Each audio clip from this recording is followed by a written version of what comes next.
नमस्कार दोस्तों।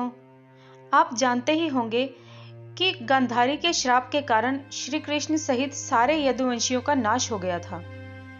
यदुवंशियों के मारे जाने से दुखी पांडव परलोक जाने का निश्चय करते हैं और इस क्रम में पांचों पांडव और द्रौपदी स्वर्ग पहुंचते हैं, जहां द्रौपदी, भीम, अर्जुन, नकुल और सहदेव शरीर को त्याग कर स्वर्ग पहुंचते हैं, वहीं युधिष्ठिर सशरीर स्वर्ग पहुंचते हैं। हालांकि उन्हें अपनी एक गलती के कारण कुछ समय नरक में भी बिताना पड़ता है। इस पूरे सफर में उनके साथ एक कुत्ता भी होता है। चलिए अब विस्तार पूर्वक जानते हैं कि वो कुत्ता कौन था और पांडवों को स्वर्ग पहुंचने में किन किन कठिनाइयों का सामना करना पड़ा। वज्र को इंद्रप्रस्थ का राजा बनाया था अर्जुन ने। जब द्वारका समुद्र में डूब गई तो यह दृश्य देखकर सभी को आश्चर्य हुआ। अर्जुन यदुवंश की स्त्रियों और द्वारका वासियों को लेकर तेजी से हस्तिनापुर की ओर चलने लगे। रास्ते में पंचनद देश में अर्जुन ने पड़ाव डाला। वहां रहने वाले लुटेरों ने जब देखा कि अर्जुन अकेले ही इतने बड़े जन समुदाय को लेकर जा रहे हैं, तो वो धन के लालच में आकर उन्होंने उन पर हमला कर दिया।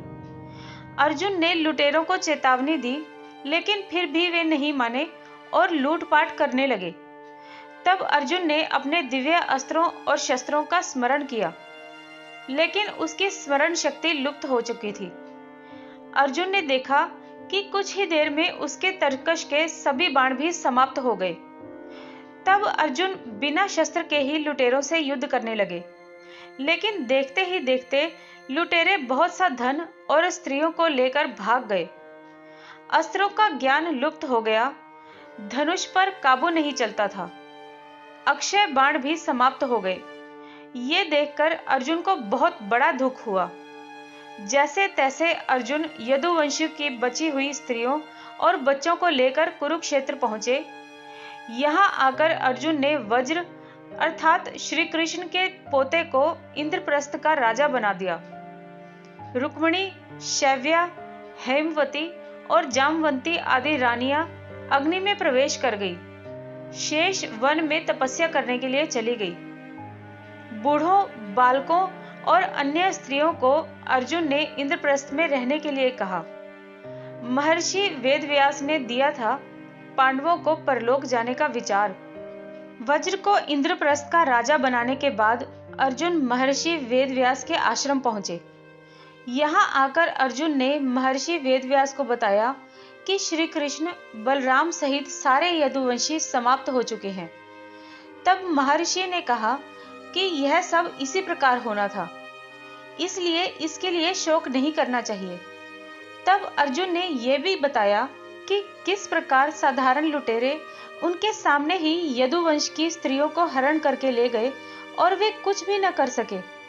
अर्जुन की बात सुनकर महर्षि वेदव्यास ने कहा कि वे दिव्य अस्त्र जिस उद्देश्य के लिए तुमने प्राप्त किए थे, वो उद्देश्य अब पूरा हो गया है, इसलिए वो पुनः अपने स्थान पर चले गए हैं।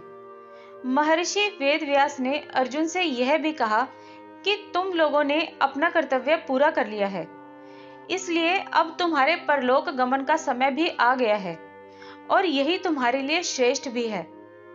महर्षि वेदव्यास की बात सुनकर अर्जुन उनकी आज्ञा से हस्तिनापुर आए और उन्होंने पूरी बात महाराजा युधिष्ठिर को बता दी। यदुवंशियों के नाश की बात जानकर युधिष्ठिर को बहुत दुख हुआ। महर्षि वेदव्यास की बात मानकर द्रौपदी सहित पांडवों ने राजपाट त्याग कर परलोक जाने का निश्चय किया।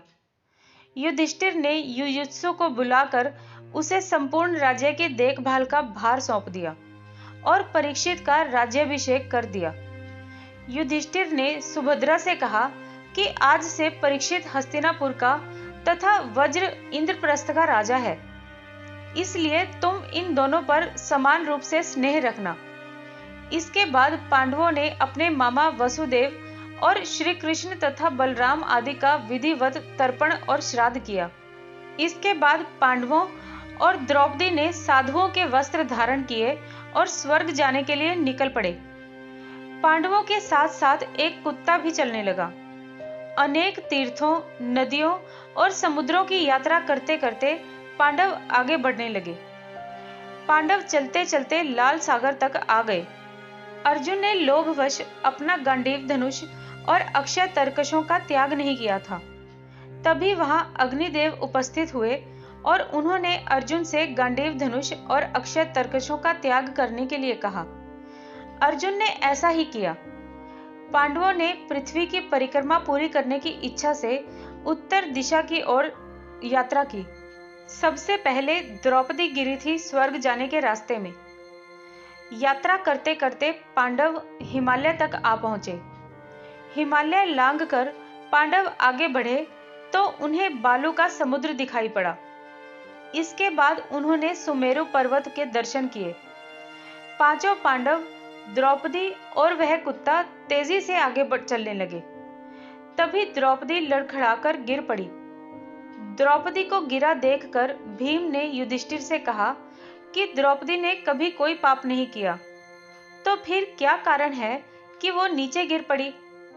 युधिष्ठिर ने कहा कि द्रौपदी हम सब में अर्जुन को सबसे ज्यादा प्रेम करती थी, इसलिए उसके साथ ऐसा हुआ है। ऐसा कहकर युधिष्ठिर द्रौपदी को देखे बिना ही आगे बढ़ गए। थोड़ी देर बाद सहदेव भी गिर पड़े। अब भीमसेन ने सहदेव के गिरने का कारण पूछा तो युधिष्ठिर ने बताया कि सहदेव किसी को भी अपने जैसा विद्वान नहीं समझता था। इसी दोष के कारण इसे आज गिरना पड़ा। कुछ देर बाद नकुल भी गिर पड़े। भीम के पूछने पर युधिष्ठिर ने बताया कि नकुल को अपने रूप पर बहुत अभिमान था, इसलिए आज उसकी यह गति हुई है। कुछ देर बाद अर्जुन भी गिर पड़े। युधिष्ठिर ने भीमसेन को बताया कि अर्जुन को भी अपने पराक्रम पर बहुत अभिमान था। अर्जुन ने कहा था कि मैं एक दिन में ही शत्रुओं का नाश कर दूंगा, लेकिन ऐसा नहीं कर पाए। अपने अभिमान के कारण ही अर्जुन की आज ये हालत हुई है। ऐसा कहकर युधिष्ठिर आगे बढ़ गए। थोड़े आगे चलने पर भीमसेन भी गिर गए। जब भीम ने युधिष्ठिर से इसका कारण पूछा तो उन्होंने बताया कि तुम खाते बहुत थे और अपने बल का झूठा प्रदर्शन करते थे, इसलिए तुम्हें आज भूमि पर गिरना पड़ा है। ये कहकर युधिष्ठिर आगे चल पड़े। केवल वह कुत्ता ही उनके साथ चलता रहा। युधिष्ठिर उस कुत्ते को अपने साथ स्वर्ग ले जाना चाहते थे। युधिष्ठिर कुछ ही दूर चले थे कि उन्हें स्वर्ग ले जाने के लिए स्वयं देवराज इंद्र अपना रथ लेकर आ गए। तब युधिष्ठिर ने इंद्र से कहा कि मेरे भाई और द्रौपदी मार्ग में ही गिर गए हैं, वे भी हमारे साथ चले, ऐसी व्यवस्था कीजिए। युधिष्ठिर की इस बात पर देवराज इंद्र ने कहा कि वे सभी पहले ही स्वर्ग पहुंच चुके हैं। वे शरीर त्याग कर स्वर्ग पहुंचे हैं और आप सशरीर स्वर्ग में जाएंगे। इंद्र की बात सुनकर युधिष्ठिर ने कहा कि यह कुत्ता मेरा परम भक्त है, इसलिए इसे भी मेरे साथ स्वर्ग जाने की आज्ञा दीजिए। लेकिन इंद्र ने ऐसा करने से मना कर दिया। काफी देर समझाने पर भी जब युधिष्ठिर बिना कुत्ते के स्वर्ग जाने के लिए नहीं माने, तो कुत्ते के रूप लिए हुए यमराज अपने वास्तविक स्वरूप में आ गए और वह कुत्ता वास्तव में यमराज ही था। युधिष्ठिर को अपने धर्म में स्थित देखकर यमराज बहुत प्रसन्न हुए। इसके बाद देवराज इंद्र युधिष्ठिर को अपने साथ रथ में बिठाकर स्वर्ग ले गए। देवदूत नर्क लेकर आया था युधिष्ठिर को। स्वर्ग जाकर युधिष्ठिर ने देखा कि वहां दुर्योधन एक दिव्य सिंहासन पर बैठा है, अन्य कोई वहां नहीं है। ये देखकर युधिष्ठिर ने देवताओं से कहा कि मेरे भाई और द्रौपदी जिस लोक में गए हैं, मैं भी उसी लोक में जाना चाहता हूँ। मुझे उनसे अधिक उत्तम लोक की कामना नहीं है।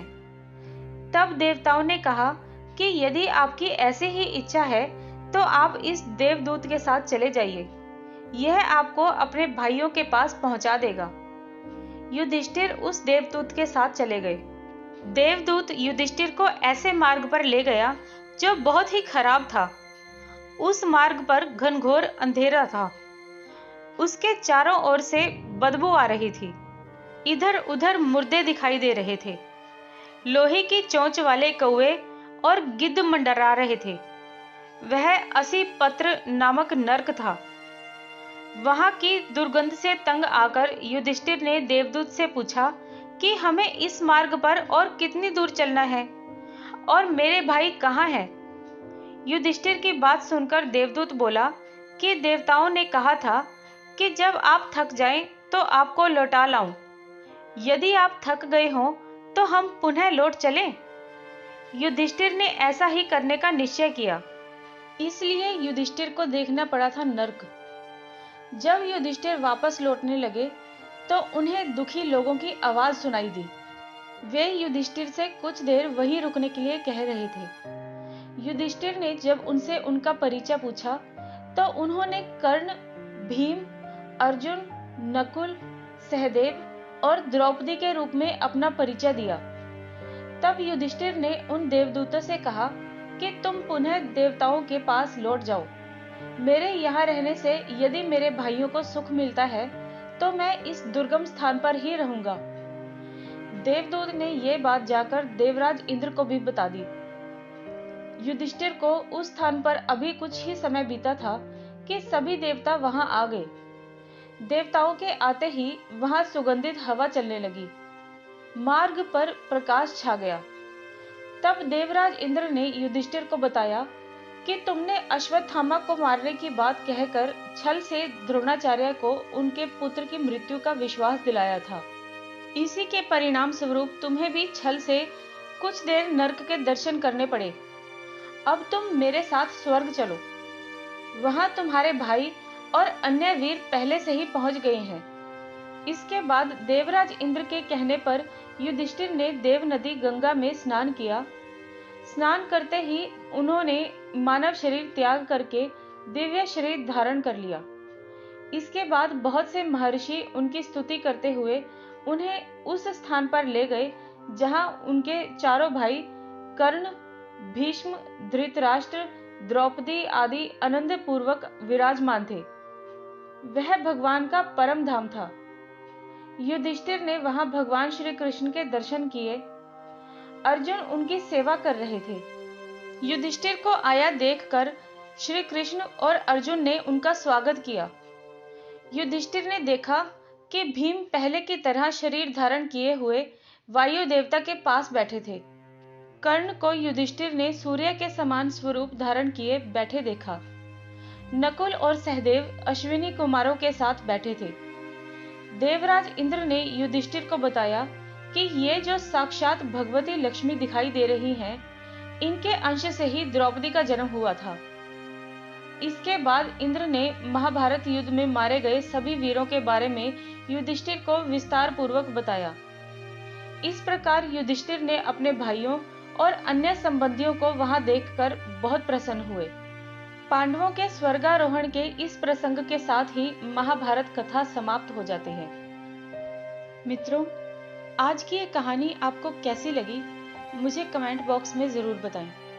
मेरे इस चैनल को सब्सक्राइब करें, इस वीडियो को लाइक करें और अपने फ्रेंड्स और फैमिली के साथ इस वीडियो को शेयर भी करें। तो मिलते हैं किसी और कहानी के साथ इसी चैनल पर। तब तक के लिए धन्यवाद।